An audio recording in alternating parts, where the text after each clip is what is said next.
எல்லாருக்கும் வணக்கம். பொங்கல் தின நல்வாழ்த்துக்கள். இந்த பொங்கல்ல பார்த்தீங்கன்னா, ஒரு ஃபுல் அண்ட் ஃபுல்லாக வாழை இலையில வெஜ் மீல் தான் ரெடி பண்ணியிருக்கேன். அது உங்க கூட ஷேர் பண்ணியிருக்கேன்.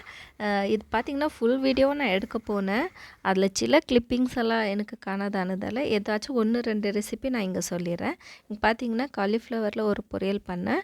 இது வந்து கசகசா பாயாசத்துக்கு கசகசாவும் ஒரு 2 டேபிள் ஸ்பூன் அரிசியும் வறுத்து எடுத்துக்கிட்டேன். இந்த தேங்காய் வந்து சின்ன சின்னதாக கட் பண்ணி போட்டுட்டேன்.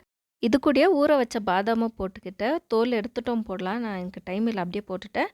அது கூட கொஞ்சம் கொஞ்சமாக பால் ஊற்றி நைஸாக பேஸ்ட் பண்ணி வச்சுட்டு, கொதிக்கிற பாலில் இந்த பேஸ்ட் போட்டுட்டு நல்லா மிதமான தீயில வேக வச்சு எடுத்துக்கணும். அதுக்குள்ளே பார்த்தா வாழைக்காய் ஃப்ரையும் பண்ணிட்டேன்.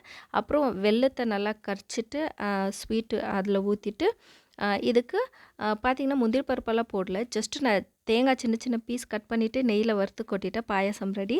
அப்பளம் பொரிச்சேன். ஸ்வீட் பொங்கல், பொங்கல் அன்றைக்கி பொங்கல் இல்லாமவா, ஸோ பொங்கலும் ரெடி பண்ணிவிட்டேன். அப்புறம் சாம்பார், இன்னும் ஒரு பொரியல். இது வந்து நான் எல்லாமே பிளான் பண்ணி வச்சுட்டு கடகடன்னு செய்யணும்னு ஒரு இன்ட்ரெஸ்ட் இருந்தால் கடகடன்னு செஞ்சிடலாம். இது பெரிய விஷயமே கிடையாது. பருப்பு வேக வச்சுட்டு காய்கறி கட் பண்ணி தாளிச்சிட்டா சாம்பார் ஆகிடும். பருப்பு ஊற வச்சு அரைச்சி வச்சாச்சு. அது கூடயே வெங்காயம் கட் பண்ணி எல்லாமே போட்டு வடையும் சுட்டாச்சு. என்னென்னா வாழை இலையில் போட்டு அழகாக சாப்பிட வேண்டியதான். ஸோ எந்த பண்டிகை இருந்தாலும் எல்லா பண்டிகையும் சந்தோஷமாக செலிப்ரேஷன் பண்ணோம். அதுதான் என்னோடய பழக்கம். இந்த வீடியோ பிடிச்சிருந்தால் லைக் பண்ணுங்கள். பாய்.